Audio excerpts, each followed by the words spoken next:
on one thing or the other. And that's what I did all my life until I joined politics. I haven't stopped today, but I'm doing it now in a more organized, quiet manner. But, next question.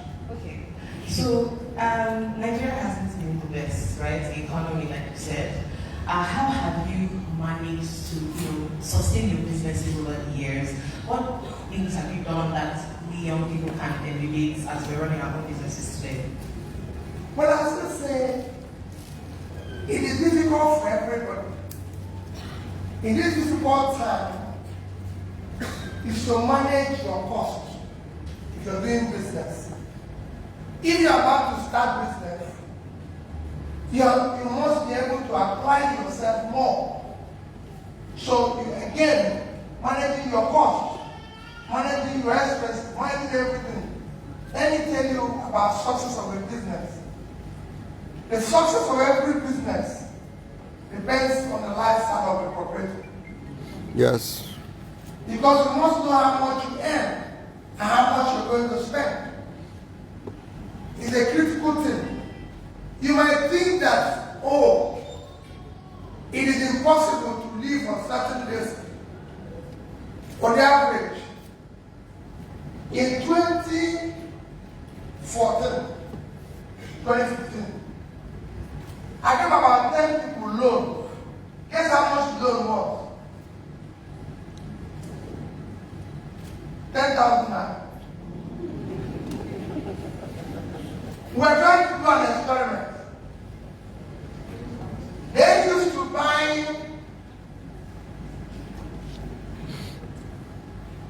bread, 250 naira,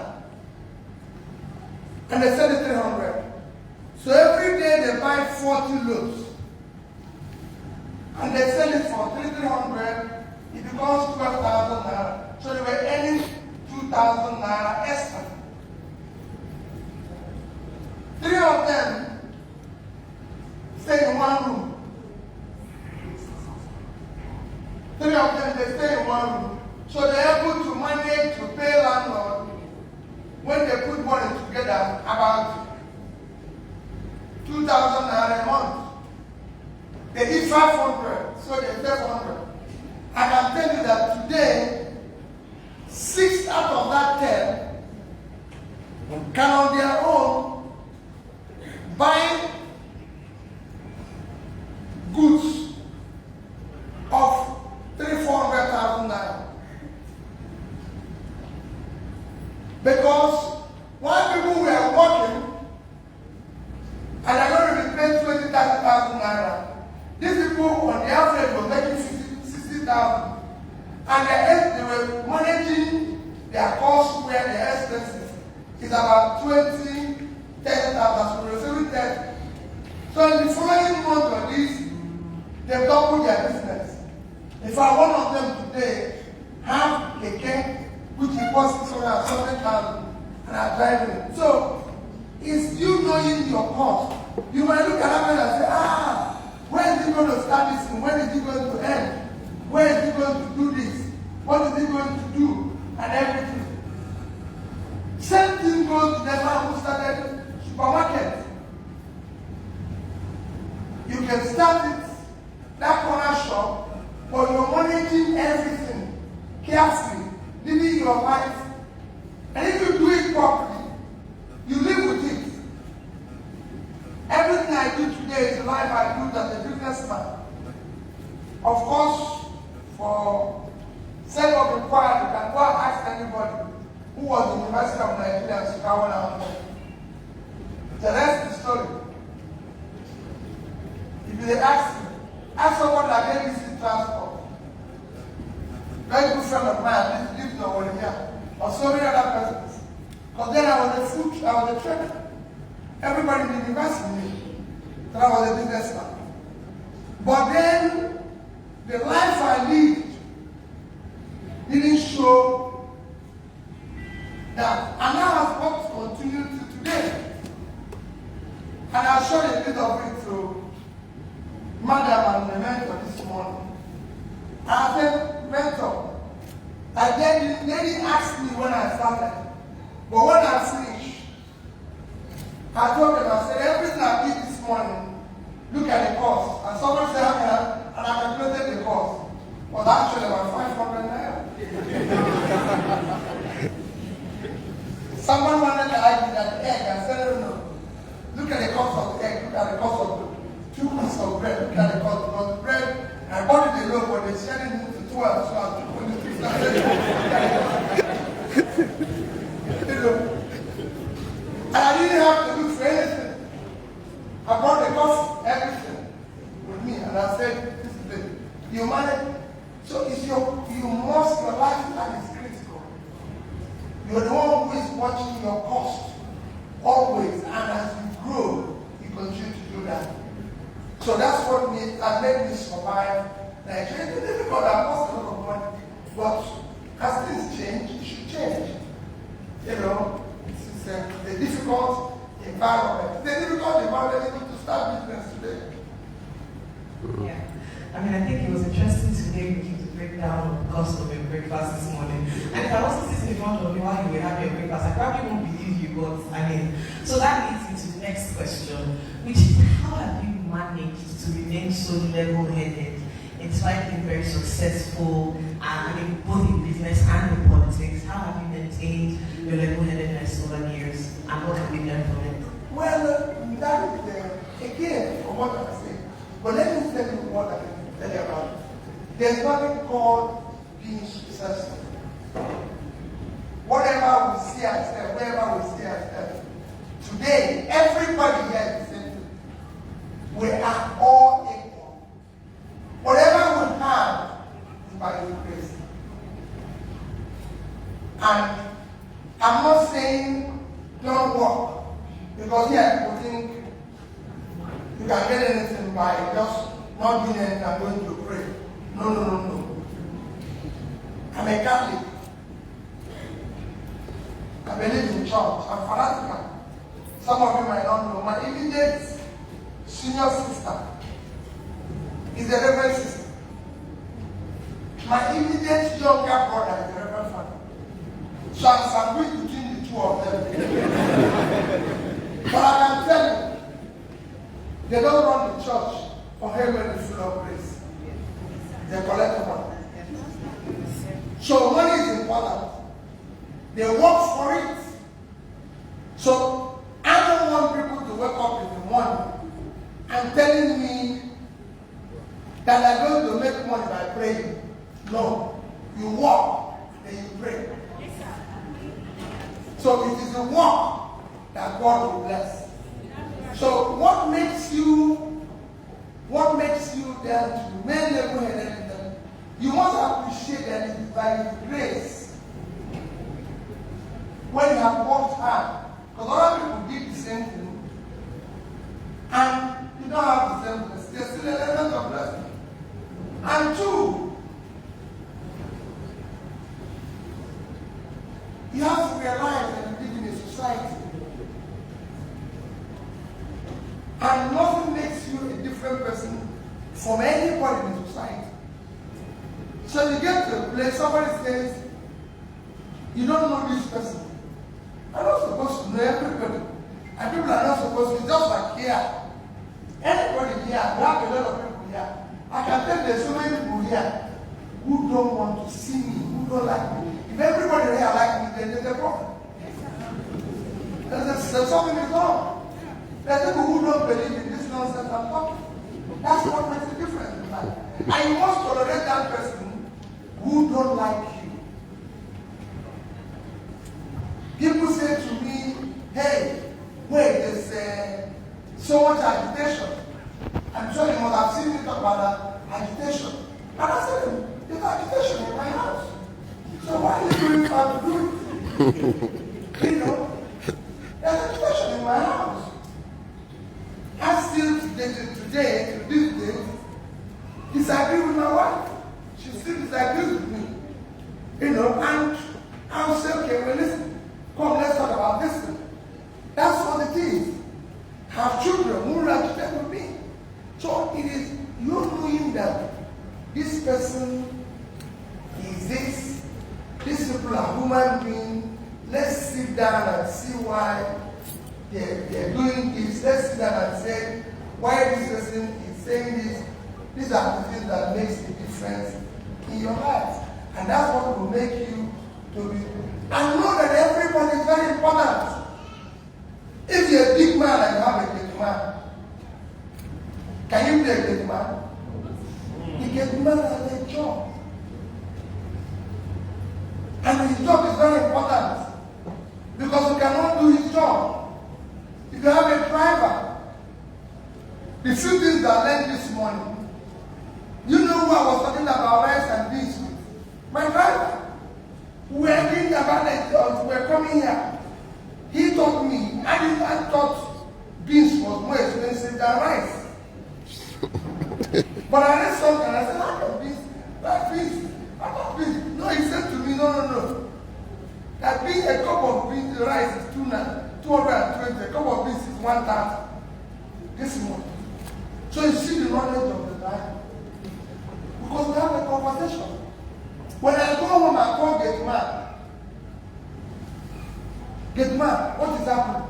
He tells me what happens in the neighborhood. He has some knowledge. And I appreciate that. So everybody that works with, I've been in institution. As you know, I've been a young chairman of a big bank and everything. You know, like I work with them and all that. When I was there, I would come in. My gate man would tell me certain things. So you must learn. I used to have a gate man. I was the chairman of the bank. Let me tell you that I used to have a gate man. I was the chairman of the bank.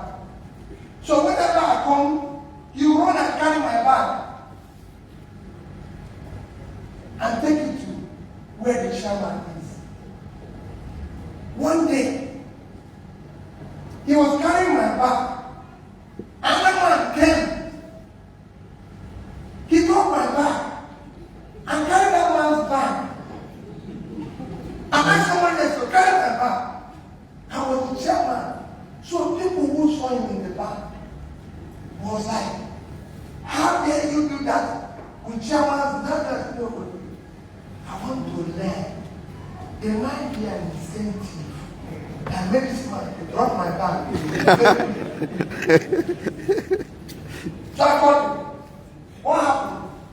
Every time he carries my bag, I give him $100.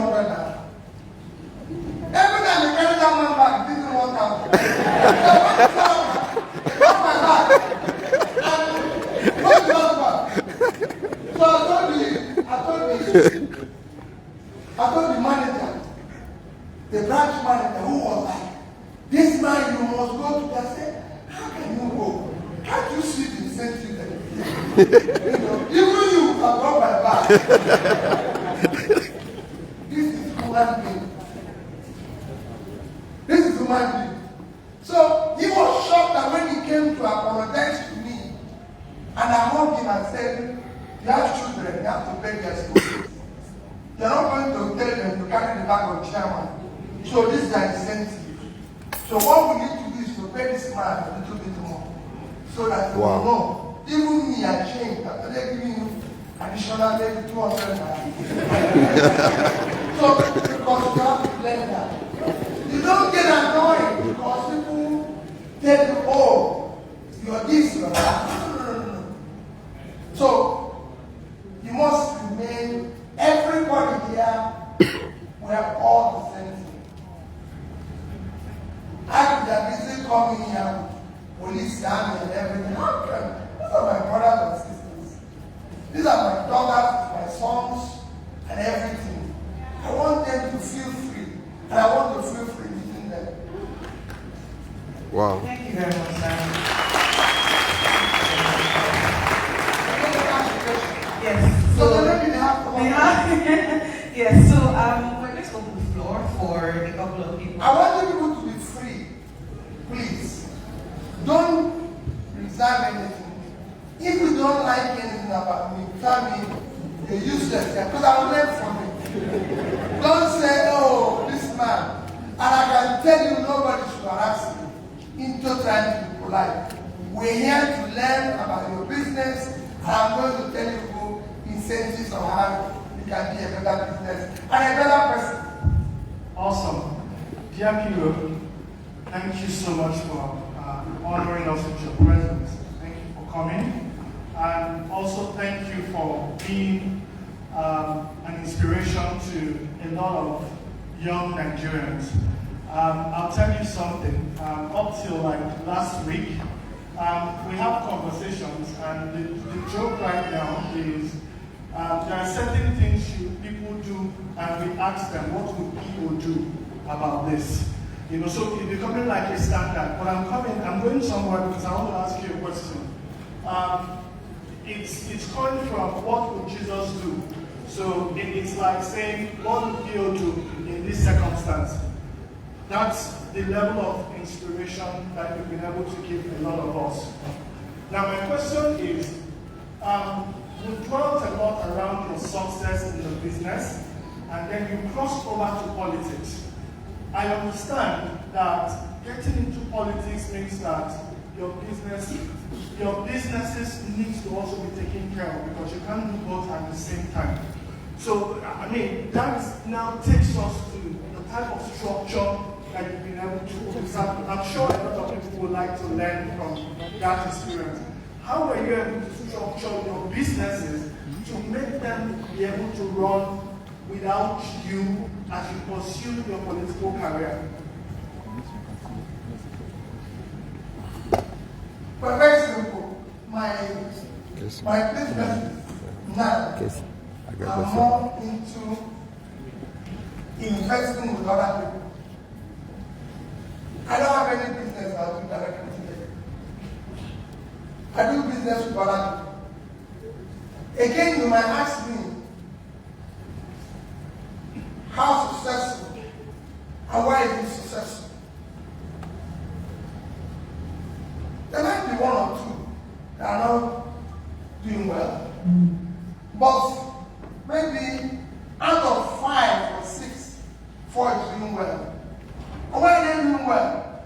Because the people I do the partnership with have seen me and know that, again, you must be ready to share. You must be ready to work. And I give you another example. All my life I used to do business with my brother, my 2 brothers, and everything. And people come to me and say, why have you been doing this for years? I've never seen you people argue. I've never seen you people quarrel. I've never seen you people do this. I have never wanted argued or have anything to make me annoyed to any of my siblings. And they said, why? And I said, well, you must learn sharing. You must learn to let go. And this is not just in business, in life. In my entire village, I come from a village called Abu. I've never argued with anybody in that village. Never. Not in my village. Never. I live the way they live. People say to me, Peter, where is your village? I say, come. When they come, they say, Peter, you can't believe it. I say, this house was built by my mother. There's no air condition here. People in the village don't have air condition. So I live with them. And I want to live at their level. And they come in and tell me what they want to tell me. They're free. So are my siblings. So are my business partners. Most of the people I do business with today live a better life than I live. They live better life than I live. You go to them, you see them doing very well, driving big cars, doing this and everything. And I don't say, oh, well, this is this. So, if you build a good partnership where your partner feels he's free doing the right thing, if you see him do the wrong thing, don't worry. Try to correct him, make him understand that you can live and I can live, you can do this and I can do this and everything. And over the years, That's what I've done. Trying to tell people what they mean in this debate. Even in politics, all my commissioners, all my this will remain very close to today. Everybody knows. Why? I tell them, when I came in, please, we're here to manage public resources. Don't steal money, don't do anything. But if there's anything you think that can make you make even a living, let me know, I'll support it. And they were shocked that I was supporting it. They were shocked that when there was time to allocate land, allocated land to them, and they would come to me and say, Peter, why don't you do this? Why don't we do this? Why don't we? People are trying to give us this, and I tell them to share it. And they're like, so where is your own? I don't receive this from people. Some of you here know what I'm talking. Not because I don't, but whatever I need in my life, God gave it to me. So I don't need. If you have anything to give me, give it to somebody who needs it. In this country, people have money, but they don't need. I've had governors in the Igbo state who are my friends. Governor in Enugu, governor in anyone. And they all say to me, we'll give you land. And I said to them, I don't need land, I don't need a house, no worry. They said, who need a house, no worry. I will not take it. Just 2 days ago, I was telling someone that the president governor of Plateau State, I'm telling you what he said, Bala is there. He gave me land in Abuja. And I told him, I'm not going to build a house in Abuja. I don't live in Abuja. He people give themselves headache. I'm over 60 years, I'm not sick. Because all this accumulation is also headache. You know, so you must know that by the time you have a house in Owerri, house in Obosi, they're all headache. So you know that AkwaI, I don't need them. So these are things, never have a partner who drives, live this type of life, live this type of it's like a marriage. If you can tolerate the way people are and everything, you know, you see people, if you have a wife, of course, women do what they are, they must do things differently. Yes, they do this. People say to me, oh, Peter, you look simple, Peter, you do this. My wife doesn't look like that. No. I'm just saying, she doesn't look like that. So if you come to my house, you see several shoes, several things, they all belong to her. And I respect it. I will not quarrel over it. And we will not quarrel over it at all. If I want to do anything anywhere with her, I get ready reading my book. Why?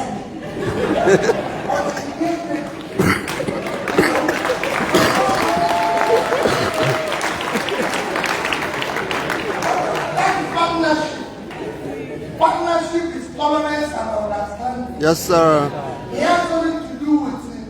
Sorry, I said, marriage is not, he said partnership is like a marriage. It is not love. It's more of tolerance and patience. Yes, sir. Respect of each other. So you see two partners, two marriages, they tell you we are celebrating 60 days of being 10 years of being happily married, 10 years of being happy in our business. There's no 1 year of being happy. Marriage. Is that so we're talking about 10 years of surviving quarrel and disagreement. And that's what it is. So that tolerance is what takes you to business. That's why you can let go this. You can do this. You can do this and everything. You go to shop, you go to this and everything. You can. And that is critical for you. That's what I do. So that's how I manage my business. Business is patience, tolerance.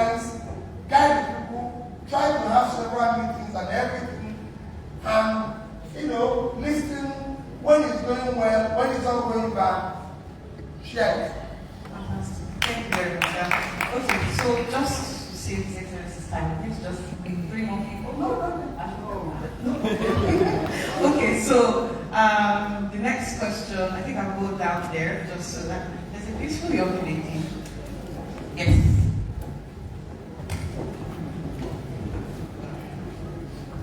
Good morning. Thank you for being here.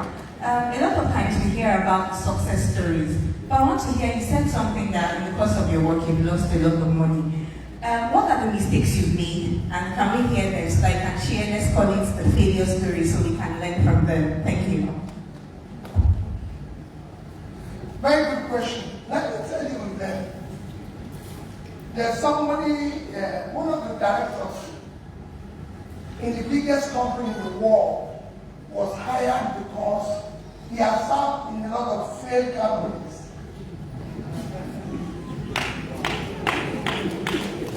So you know what failure is all about. Let me tell you people, do not be afraid of failure. Do not be afraid of losing anything. You actually get a great experience from losing. Great experience. That you think you cannot lose, when you lose it, it will shock you that most of the richest people on earth today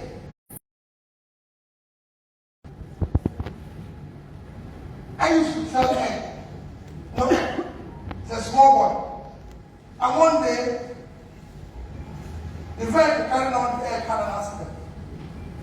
And I lost everything. And I continued. But I learned a lesson for me that I have to, instead of buying only supply, I started buying weekly supply. So that I can save some other money instead of going to carry everything at once. Same thing, I'm involved with stocks and shares.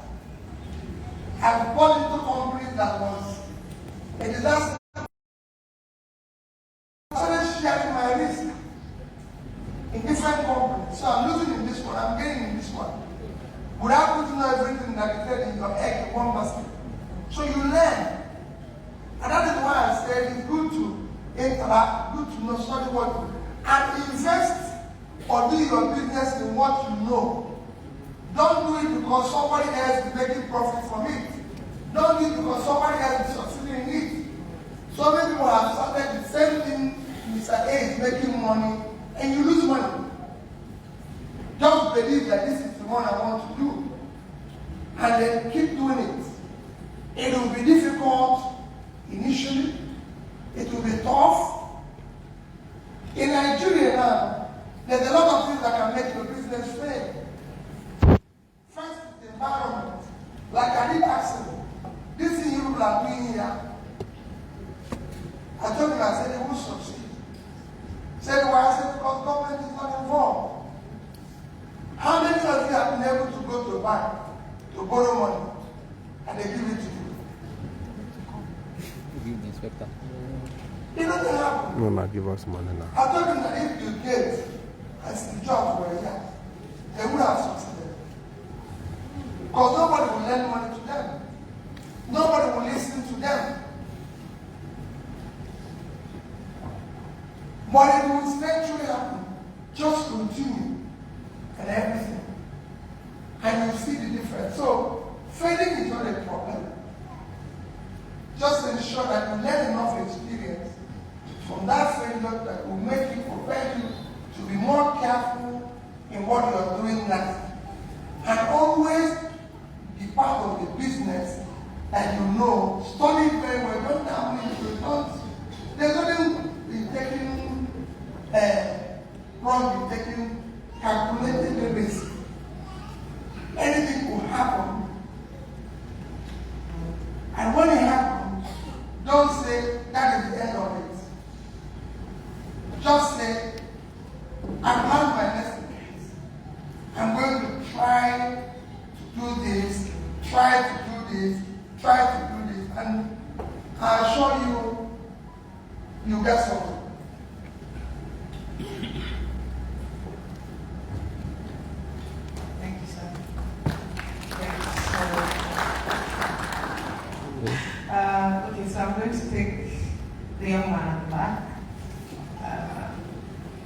you want to come?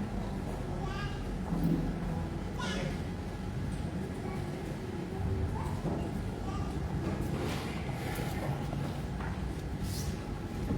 Thank you very much.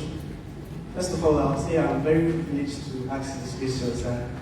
I was able to listen to your sections on TikTok, I think TikTok, where you were talking about when banks actually countries outside Nigeria, where banks get to meet business partners and ask them what they can do for their business.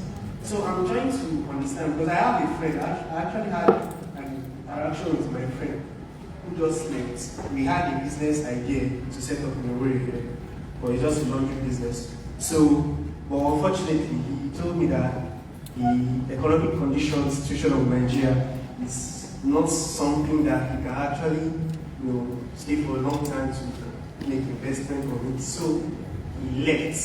So I want to know, what is your advice for young minds who want to start up a business in Nigeria, judging from the economic situation? Well, let me first tell you that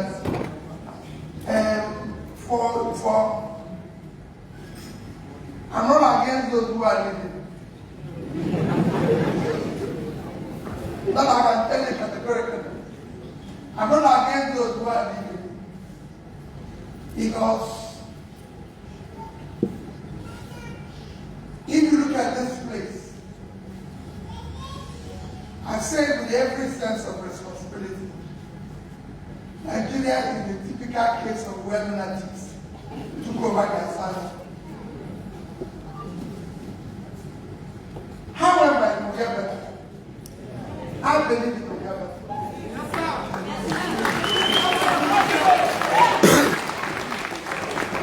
Because as we care about people's life, I will say to you, oh, you must run away. But if you can. But let me tell you, those who think that are living today will be the first, will change and they will come back. When things are right, they'll come back. So I'm not afraid of their going. That's why I say that the so-called capital, so-called intellectual, what do they call it again? Everything. Brain drain. Will be brain drain.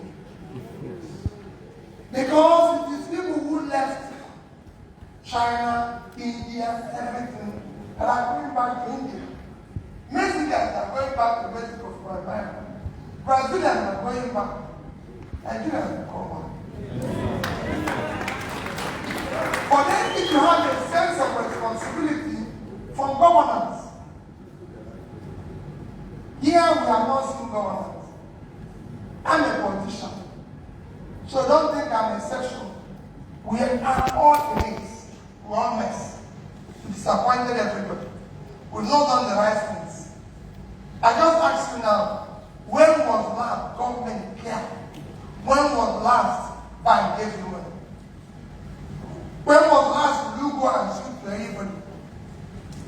What is the biggest company? Which company is the biggest company in the world today? Now? What happened? And we can go one after the other. Who are the founders of Apple? And what's it? What is their background? Huh? What's it for the definition? Steve Jobs.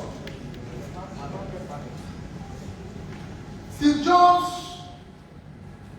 was an abandoned child.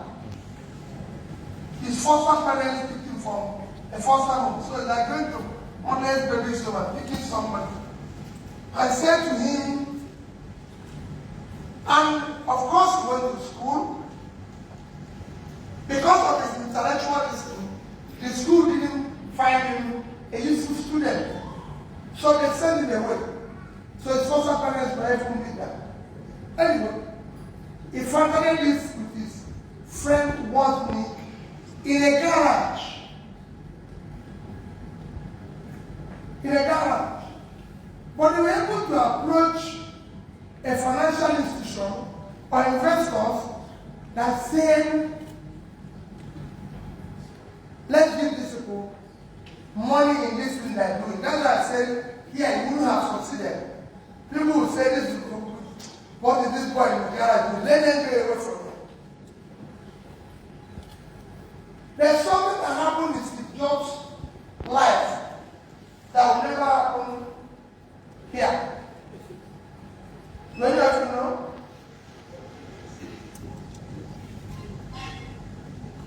Like every other person who starts a good business, like every other person who is struggling, Steve Jobs hired somebody that there's no way in the world that person should have talked to Steve Jobs. A man called Josh Colley. Josh Colley was president of Bates. President of Bates. Sitting on 12th floor in New York. Steve Jobs was every day texting him, text message. And he should stop selling sugar water and come and join this thing they're doing. And after several months, one day, Josh Colley announced to his board that he's going to resign to join Steve Jobs and Wozniak in a garage for only 5% of the company and no salary.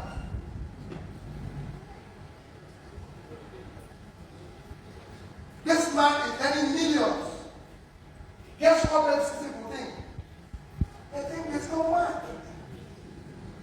That's why this man left Pepsi. And within some time of arriving at Apple, you know what he did? He starts his job. He sacked him from the company, founded, sacked him. Because his job was engrossed like every other person who died here. People who die here don't make money. Because they are consumed with their idea. They want perfection. But this one is somebody who wants to turn it into money. So that's it. Eventually, Silver Apple sitting there today is the biggest company in the world with a market capital of $3 trillion. When the entire GDP of Africa is under 2.5 trillion.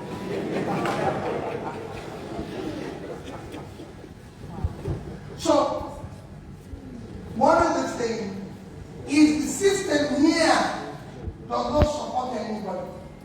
The system hates you. The system don't want to listen to you. They don't want to do anything for you. And you know why it doesn't happen? You know why? Because the corrupt criminal system. In a criminal system, nothing happens. Maybe I'll say something about corruption upstairs. And you wanted to know. Corruption kills two things that kills society. It kills entrepreneurship. Nobody thinks in a corrupt world.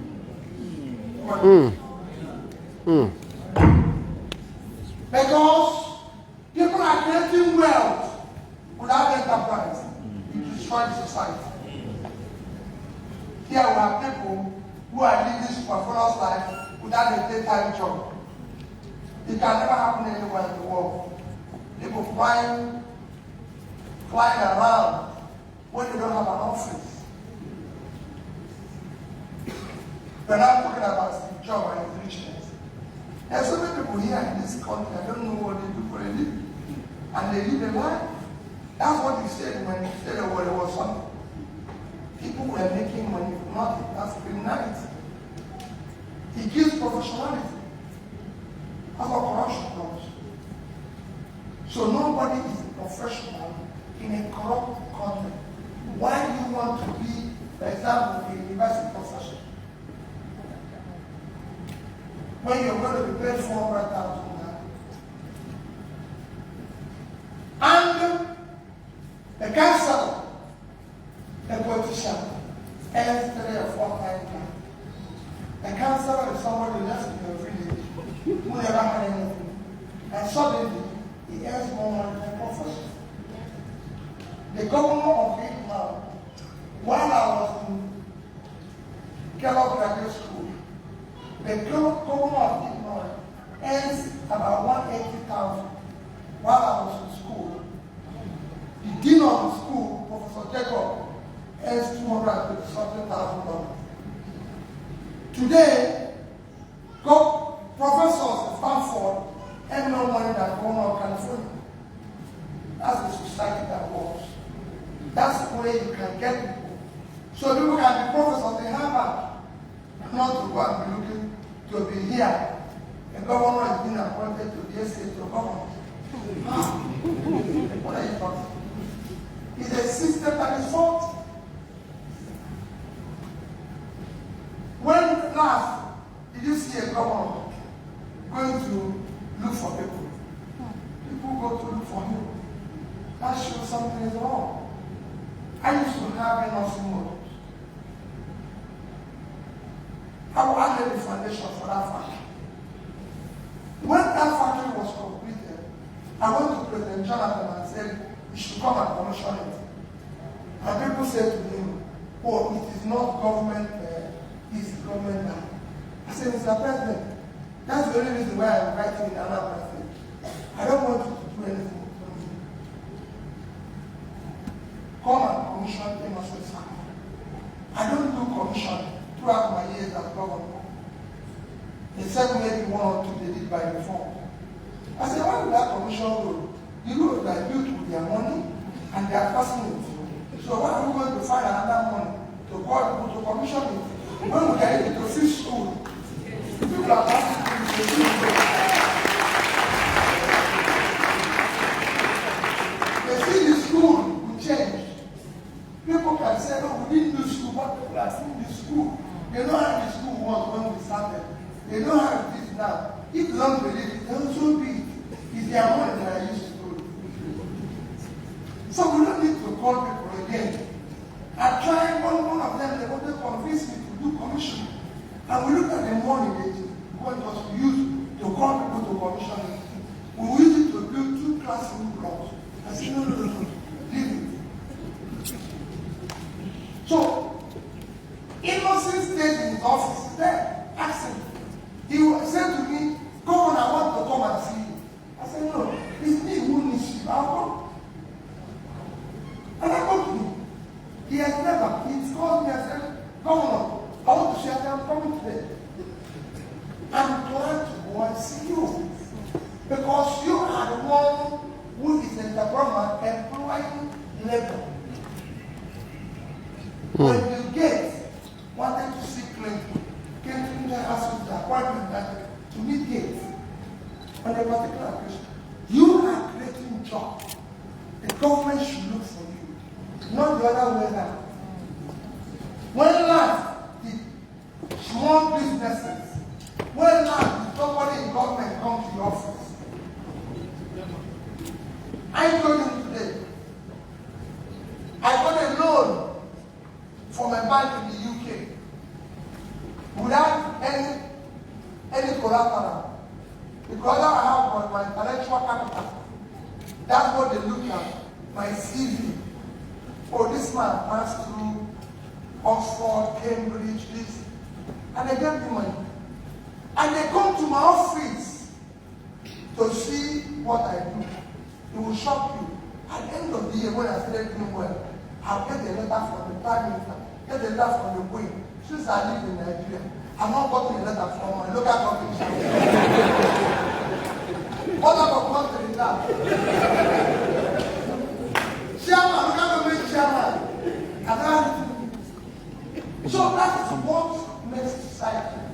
Corruption kills hard work. Nobody works hard in a corrupt country. Why would I be working hard? Why do you have to get up? You know, when I get up as governor to go to secondary school, is a governor, that is not how to be a governor. Your job because you're carrying public money and you're stealing it. No. So that's what corruption does. That is why we need to kill one thing called corruption. That is our number one problem. Whenever you see me talk about problem, I say corruption one, cost of governance two, subsidy three. They started from number three, but number one and two.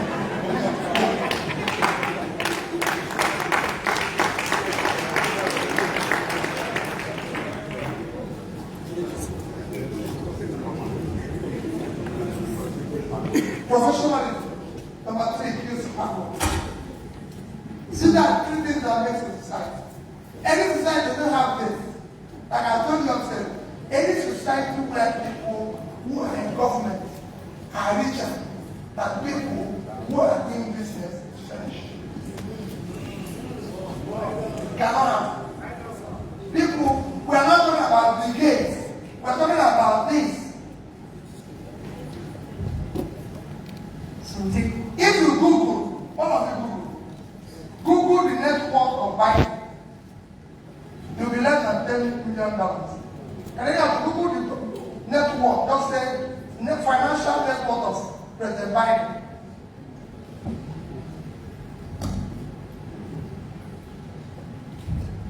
Has somebody done it? How much is it? $10 million. Thank you. Let me tell you, did you listen to President Biden's speech? You listen to his speech when he became president, when he was backing Obama. As vice president, he couldn't pay for medical bill of his son. It was Obama that gave him some money. From the book he wrote. Where does Obama live today? When he's the president of America, he rented a house in Washington. He rented a house. He will buy it eventually. But he rented a house. Imagine finishing being president of Nigeria.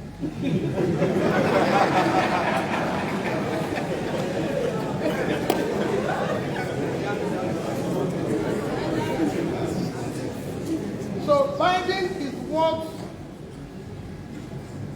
$10 million in a country where you have people who have 100 and something billion. Elon Musk is 100 and something billion. Jeff Bezos is 100 and something billion. Bill Gates is 100 and something billion. Yet the president is worth only tiny 10.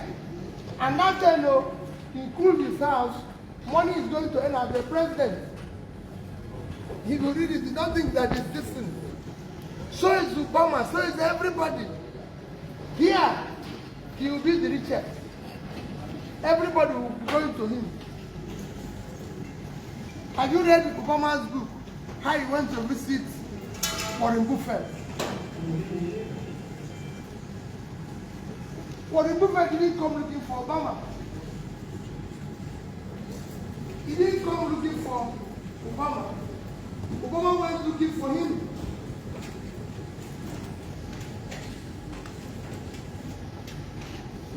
Don't worry, it will come up. We're here. Can you hear me very well? Yes, sir.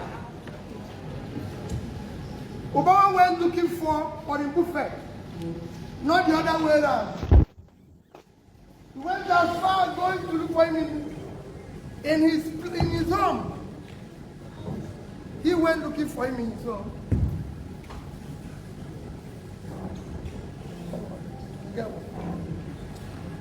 Here, it would have been the other way around. He will call Warren Buffett to come. The man will be running. And he went there. He was shocked that when he got there, it was just the man and his daughter staying in his office, and working. And Warren told him, he was the one who told Obama, the tax we pay is low. The government can charge us more tax. And he told him to join him for lunch.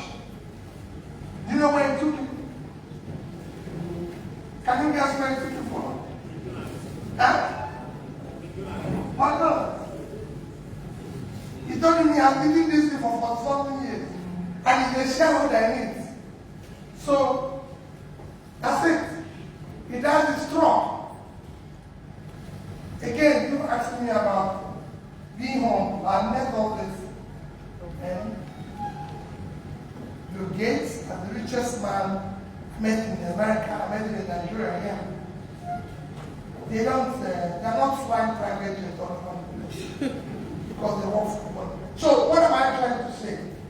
That's what corruption does. Because we now assume when we're not, local government chairman does not care. I got to, they borrowed me money, they're supporting me, everything. We must change this thing where those of you can demand to see your president. That's not the wrong in it. Who is he? He voted for you. He can't just turn and be bigger than you. That's what the wrong says now. We cannot vote for somebody and they turn themselves into something we don't know. Who is he? For God's sake, we gave you the power. It is our power. It's our life. And we have right to question you. And don't speak to us through a spokesperson. Because we didn't vote for a spokesperson. We voted for you. So come but that's when you get here. You ask governor something, one small boy will answer you.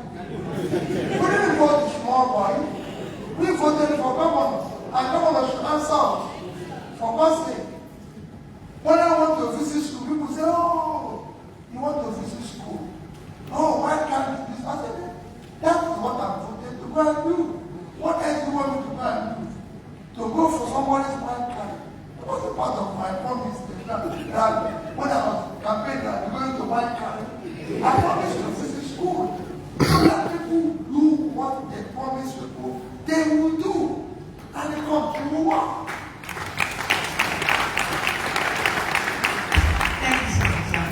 So we'll take one final question, first from a lady. So there's a balance. Okay, you're looking at me, so it's go ahead. Okay, I'm so happy to ask this case. Let me think of it. Privilege.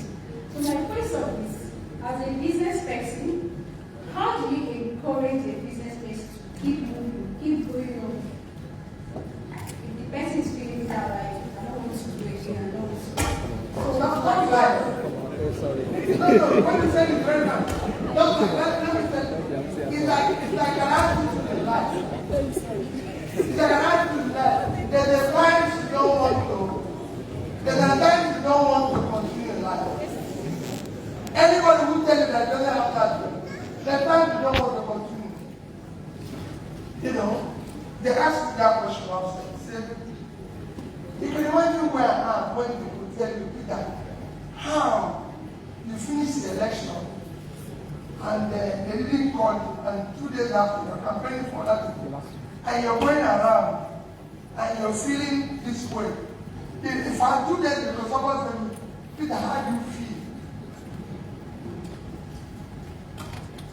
So there's a time you feel bad because you're a human being. But let me tell you one thing. You must learn in life. Don't stay where you brought you.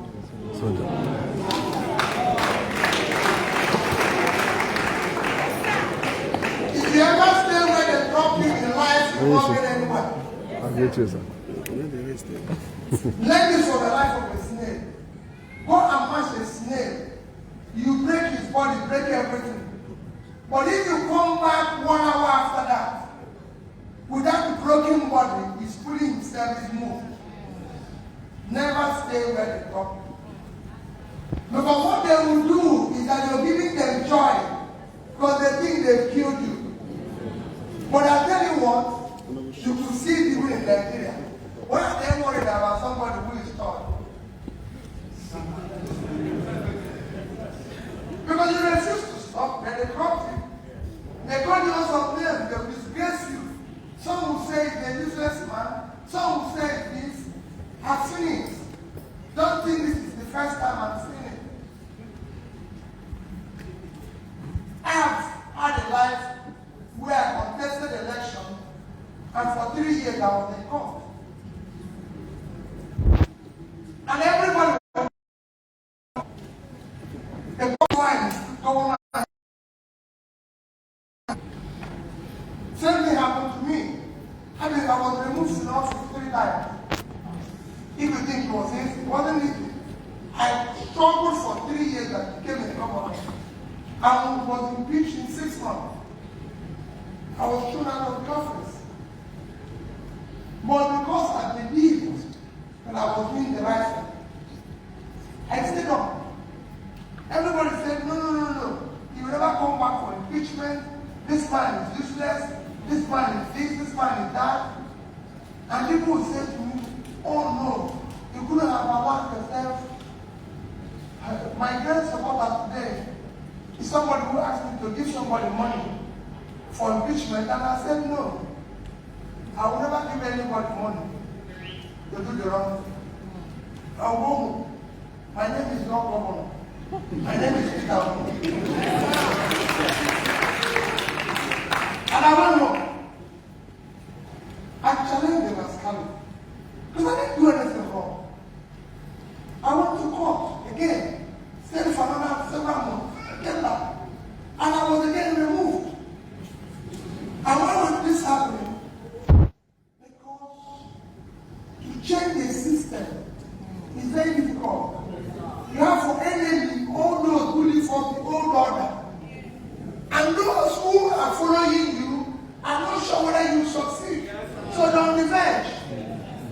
So you must move on. What I'm doing now is the same thing. People are following you, they're not sure whether you succeed.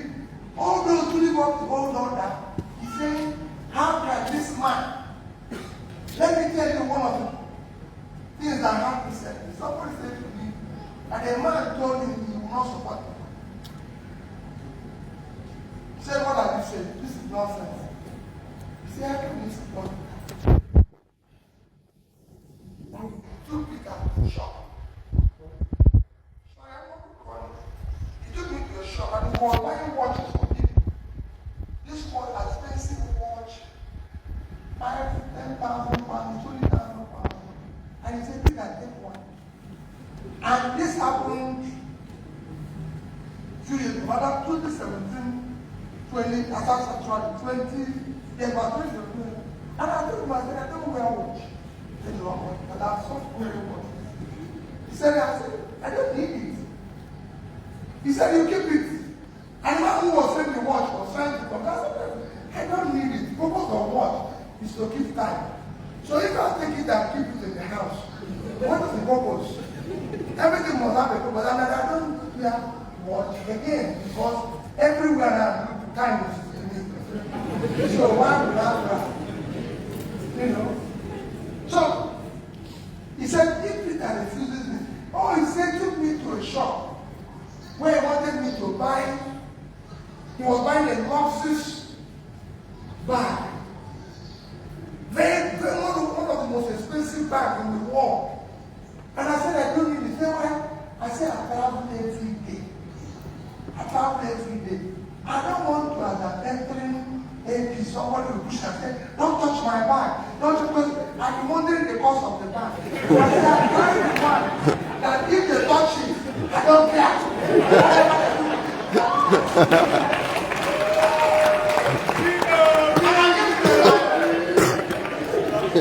And I gave him an example. I said, I once had a friend, and we came into a place where we were supposed to put our shoes in the mud. He said he can't put his shoe because it was very expensive. The purpose of shoes is to protect the leg from people. You know, everything you're using to do is your business. So he's not ready to risk that leg because of the cost of the shoe. And I'm not ready to do that. Anything that happens, I'll put this one. So these are things that I want people to understand. Is have the way you have to moderate things you do everything. And that's what I do. It is difficult. You're going to have challenges. You're going to have staying on is not easy. It's so frustrating.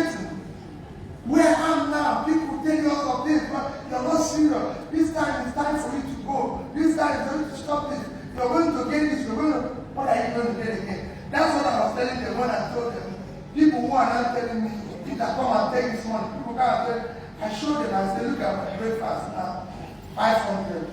My lunch, I'm carrying everything. They saw it, I said, this is my breakfast, this is my lunch. That's how I carry it. If I get there, there's someone asking for microwave, just bring it. I want it immediately, I eat. And everything for the living, at most, 10,000. So what are you going to give me? And I know the cost. Because at my stage, if you go to doctor, say don't eat it, don't eat it, don't eat it, then you almost become a grass eater. Everything that allows you to eat. So why do you have to steal public money to do that? Except that when a poor man, I can tell you, very nervous. Who can verify that? I'm not a poor man. But I don't have money to throw away. I have money to do what money is meant for. And what is money meant for? You will see me every month. I visit 2 hospitals. You see me go to one of this month, next week. And what I do in those hospitals, there's so many people who can pay their day in the hospital. So rather than go and sit down and drink in the month 1 or 2 million naira, please give it to them. That's what money is meant for. You can use that thing. So you don't feel your liver. So don't go and take poison when the money can be used for something. I visit school. And that's what I do with my money. But no, I don't give it to people free. I can't have more spending. The little thing you do here, and I contribute 1 naira. Because I'm sure you see 1 naira. But I don't give it. It's not so that I have it to throw away or call you to come and do birthday party. I've never done one. I don't intend to do. You know, there's no celebration in my life. I'm not saying people shouldn't do it though. It's good. But I don't do it. Not because there's anything. Like I said in my house, of course my wife does that. She'll go out with her daughter, my daughter, and say, they are going, you know, they are somewhere on holiday. Holiday. Yeah. If you sleep in your house for days, you don't have to go to holiday is holiday. You know, if you don't do anything today, you're holiday. So, but no problem, we are still very, very fantastic people living together. But I don't have to stop her. I don't have to stop this. And luckily for me, I have a boy and a girl. Me and my son, the same thing. My daughter and my wife are the same thing.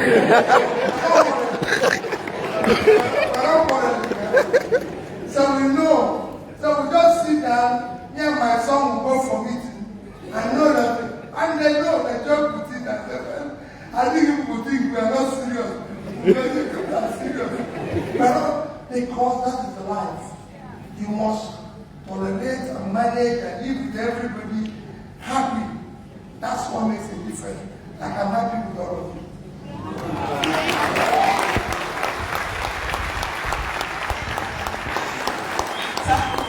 So take 2 more questions. So, wow. Okay, so take this gentleman and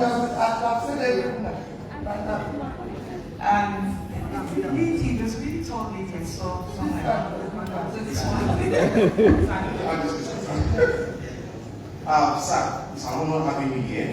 I want to ask a direct question. If you are in that shoe, what will you do? Because I want to learn. I'm a young investor.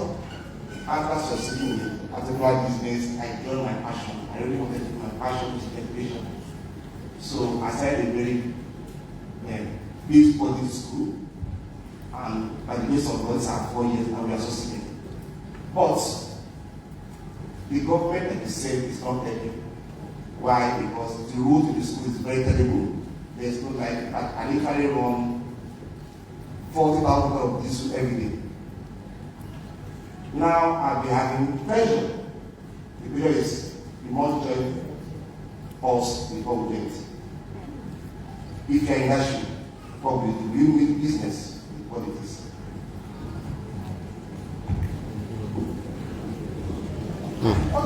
Let me be honest with you so that you know how I live.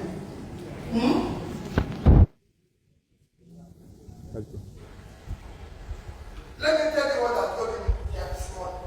Because I like being as honest as possible. When I came, he told me he invited me, he invited Senator, he invited other people who are contesting the election. That's what I told him. I said, no politics. People here have different parties they belong to. So, nothing to do with politics. We're not forcing you to listen. What I want you to do with politicians is listen to all of us. Check our antecedents. Check who we are. And vote for us. I told him, I said, I don't want anything to be mixed with politics. As my brother. And you see me on Tuesday, I came for campaign for him. That was Owerri. Yeah. It's business plan. So you don't mix the two of them. And if anybody who is telling you to mix it, don't understand what you're doing. Unfortunately, my brother, go and ask anybody who owns the secondary school you own. Unfortunately, I said this is the wrong country. You actually need the government to favor. The law in Nigeria says that we have free universal basic education. And basic education is primary and secondary. It's free. If you were in Ghana, in Kenya, you know what will be happening? Government would have come to you, know the number of people they have. What they do is that they do a budget for everybody. They do a budget for everybody per head, and they'll give you the one for all the people in your school. If you have to charge extra, the parents will pay to complement what you're doing. You actually do. What they are supposed to do is what you're doing for them free.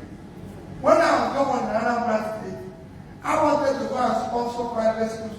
Go. Every school got computer. Ask the staff. He was the person who got computer for. Because when we were looking for computer, they were putting this, putting that. I said, which make of computer are we going to buy? They said, HP. I said, HP not in Nigeria.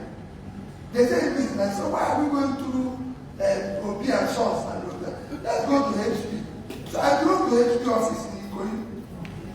I said, I want 30,000 computers for all these schools in Anambra State. At 10 per student. For every 10 student, one set. So we said, okay, for every 10 student, we need one. We checked it, and when they see, they said, you can't buy directly from us. We are giving you the price. We'll give you a list of our agents. And they gave me a list of their agents. And I saw that one of them was this time. And I called him, asked him. I called him exactly by 1 a.m. I said, please, we want to buy 30,000 computers, about, I think it was about 3.something billion. He told me he doesn't do business with state government. I said, why? He said, because I don't have money to pay him. I'm not ready to be chasing people about. So he dropped. And about 2 o'clock, 2:30, I called him back. I said, what if I give you the money up front? He said, how? I said, just give me the invoice. I will pay. Up front. He told me that this price I'm paying, do I know there's nothing in it? That they can't even do any form of PR in the life. I told him that the only PR we need is to supply the computer to school. Because that's what we have to do. Said you pay up front, I said give it to me. He sent his invoice the next day before 12 noon. Within for 8 hours, they have all the money in the account. People say to me, suppose if the man wrong, I said, don't worry what will happen to him. And he supplied every computer. But I said, he didn't give anybody $1. They just bring that computer. If they're stealing, that's their business. We don't give anybody $1. We are not hired to be taking $1. We are hired to provide. And we provide it in schools. There are private schools. We bought from innocent vehicles, 500 vehicles. Well, I said, for all the schools, private, the same thing. People say, oh, they're old. I say, whose children are there? How old children? Government don't know who is helping them. You are doing them a favor. It should not be the other way around. That's why I said, there's something wrong here. They would have come to you and be saying, thank you. God help you. I saw it myself. We were number 26 in my head and Neko. You know that? We're number 1 by the time I left because I supported the owners of the school. I said to them, take money, do whatever you want. I was giving them money direct. They say it's against government guidelines, expenditure guidelines. It's me who is giving it. Why would I give money to you and know it's going to be stolen? Let me give it to somebody who will use it. It's public money. Today we are going to see the award. All the awards we are winning around today is coming from private schools. It's not coming from public school, though. Yeah. It's coming from private school. The ones who get money and everything. We turned it. Every senior private of the secondary school have my phone number. They can reach me directly. There's no fear anybody. If you want to talk to the government, if your school senior prefect, call me. And I'll take the call. I might not take call or any other but school, I'll take it. Because it's important. That's why I'm elected. Education is the most critical thing you can do for society. That's what changes society. The more educated the society is, the more professional they are. So don't worry. Those things will change. You're not a politician. You're an educationist. Don't follow them. Whatever they do, don't follow me either. If I say something is good, you can vote for me. Everybody must not be a member of party. But everybody must vote. Because it's your right. But you cannot be to belong to party. I've never asked, I can't ask people here, join Labour. But please listen to what we are preaching. If it's good, vote for it. But don't vote and go away. Because that's the problem we have. It's the problem we have. Is that you vote and then small time I come here and say His Excellency. How? You haven't done what you did like he promised you. I said Prime His Excellency. What is the Excellency is not doing anything. No! Confront the man. If you confront him, he will do the right thing. Some of the things I did in school was because I listened to senior professors of school. Shocking things children can tell you. And that's why I said I came here to learn. It's school children. Senior prefect will call me. I said, we have no English teacher. We don't have this. Governor, I'm not happy. And I said, why? He said, listen, look at what happened in our school yesterday. And I said, I'm coming tomorrow. I'll go there and say to the young girl, young boy, come, let's sit down and talk. I understand. I'll fix it. And they came out with their best. That's what we should do. But I'll go on this situation. Come on,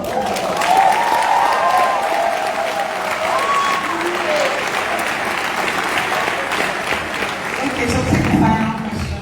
We have one other assignment before the exams have to be. So, final question from the tall, beautiful lady. Thank you so much for this great opportunity. I must say, it's one of my biggest dreams is to meet His Excellency. And please touch my back. Okay, big thank you. Please take me pictures with Your Excellency. It's a privilege.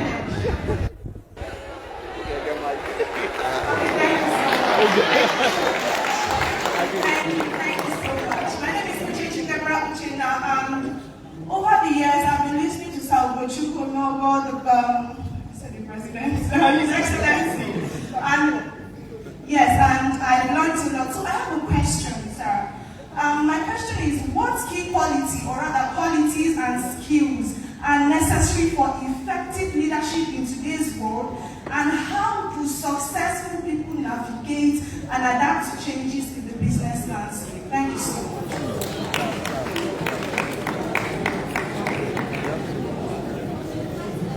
Quite frankly, there's no quality that can tell you that is different from the other.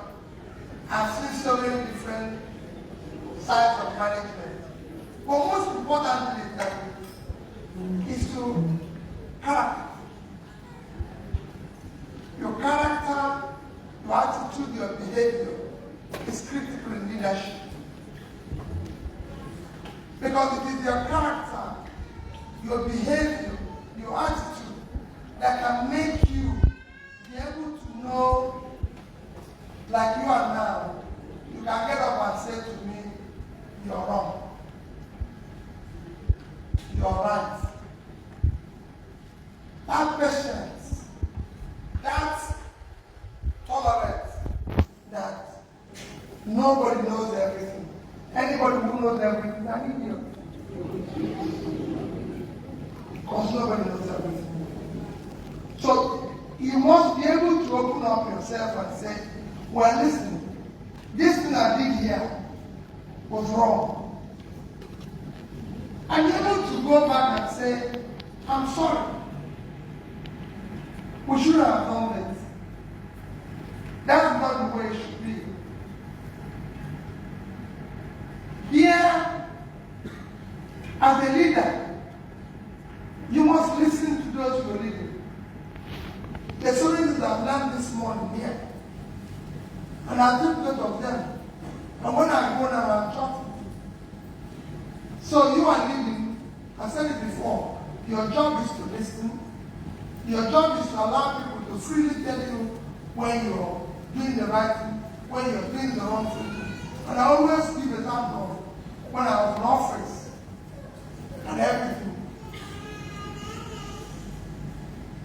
I had an incident last week where a governor took a decision. I didn't like it.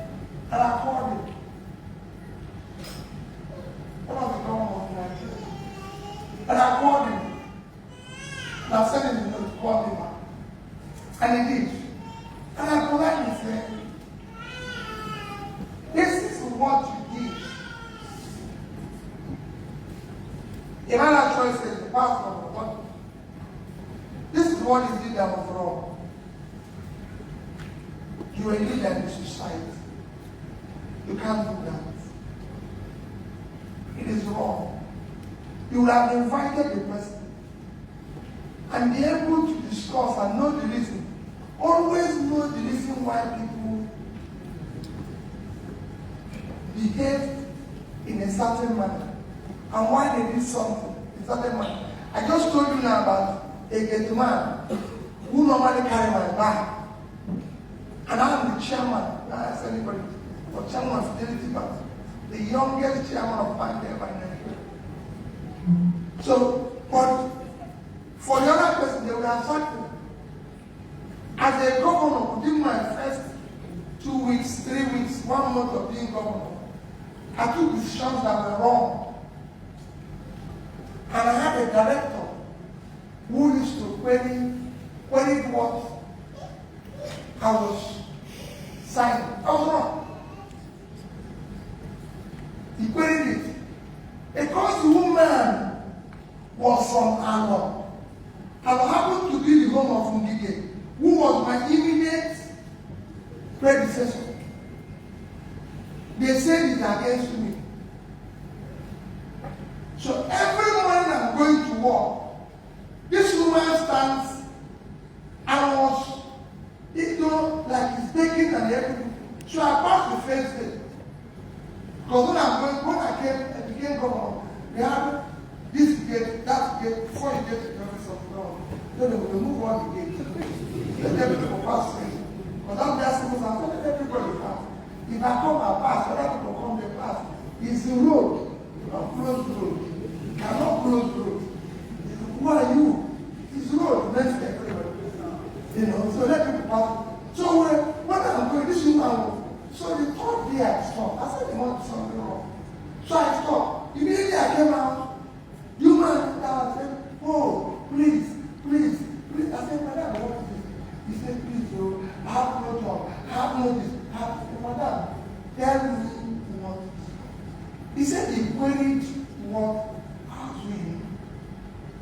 He did this, he did that, I said that, and they suspended him.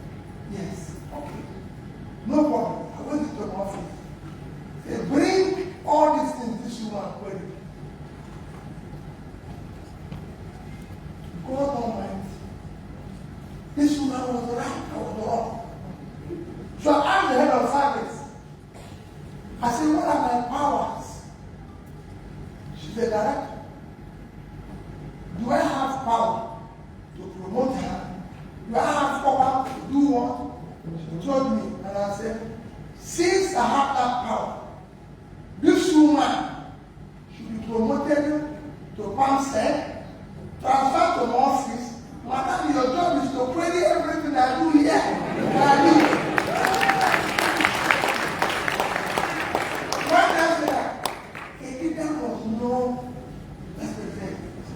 As chairman of the bank, I have somebody I'll call to you, a woman called Koko. He later became chairman of president of Nigerian Accountancy Association. Oneme was in charge of our risk. I'm chairman, his employee. And I'll sign something. She will tell him. And I'll come and say, chairman, I can lose my job. But I wouldn't have to take it back. I have a treasurer who was doing the same thing. And that happened throughout my governorship. If I've said men will not like it, but I can tell you, if you have good women, that's fantastic.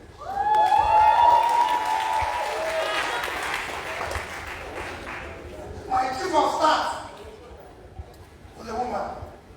My accountant general was a woman. My commissioner of finance was a woman. Commissioner of local communication. You cannot, my head of service, you cannot go against all of them. They'll challenge you. Once you give them power, if you give women power, they take it. They don't fear.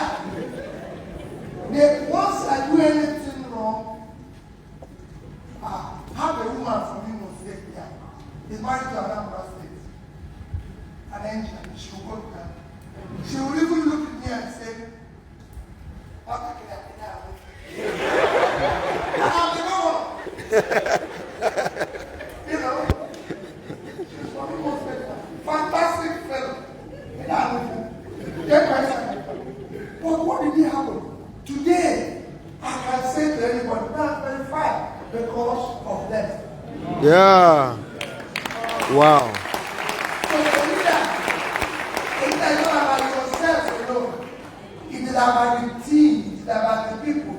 Like I keep telling people, when I was going around, I keep telling all the young people following me, please, your job starts when I succeed. Not when I succeed and say, Mr. President. That is when this protest people are doing in social media will start. I said, people, you've changed, bro. This animal farm have become some are more important than others. You know, you must protest. That's how it is. You know, once Napoleon changed, good said it, let's put down this animal farm. Let everybody go. If we have been doing it there, people won't take us for granted. Leadership is character. When you have reached there by competence, character that drives you and capability, which you have to ensure that you have enough patience, the right behaviors, and everything. So you don't go to meetings and thinking, nobody should talk to me like that. Get the man can tell you what you get right. You have seen me every day say that my best things I had about how I best to help people came from the madman. I got that pass from a madman. You haven't heard it before? We have. Every day. Every day. I was wondering how to deal with the equation. It was a madman who was an RP worker that I came insisted he wants to see me.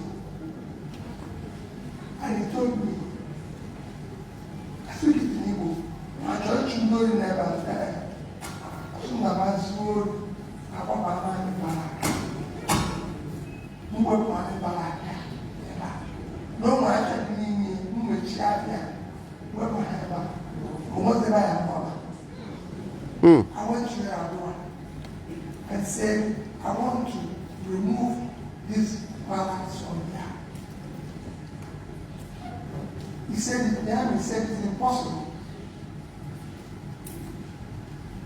I came back to him.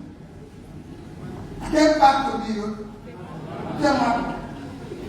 He told me, everyone will have to be who first here. I went back to Arabia and said, I want to fence it. He gave me authority. I fenced that barracks, destroyed the market inside. Not the other. Destroyed the market inside it. And guess what? The whole thing. Wow. If you follow me to Onitsha, if I get there and want to know what is happening on Onitsha, I stop you, tell me everything. Everything.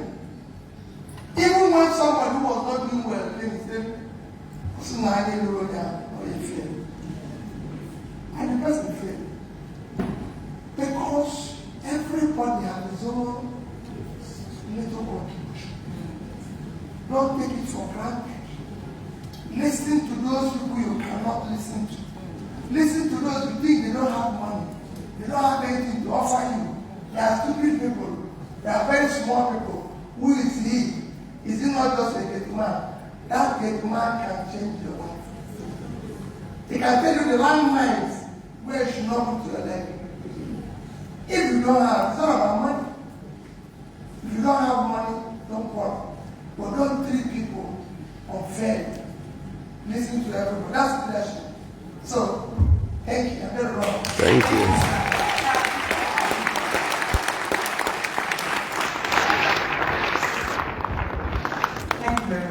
So before you run, we have one final small assignment for you. Like you mentioned earlier, he doesn't just talk, he does, he supports. And we have the entire week, Owerri Business Week, we've had a lot of activities, including a pitch fest. Yes, he's coming in. He's coming in. He's coming in. He just texted. So we have some businesses. Okay. There was somebody who were waiting. The person who invited me. I'll give him another 5 minutes. Okay. Okay. So we have businesses pitch during the week. So I'm going to call on Samuel to briefly tell us what happened at the SME clinic. Wow. Yes. So in just 1 minute, tell us what happened at the SME clinic, how we arrived at the pitch fest, which Mr. Olivia will speak to, and then we present the checks to them.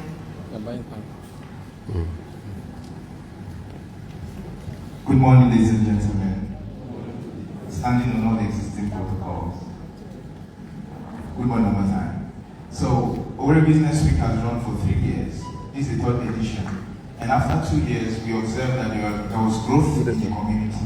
People started founding businesses, the small businesses started growing. So we decided to create a program that would take care of these new budding businesses and provide for them structured learning system whereby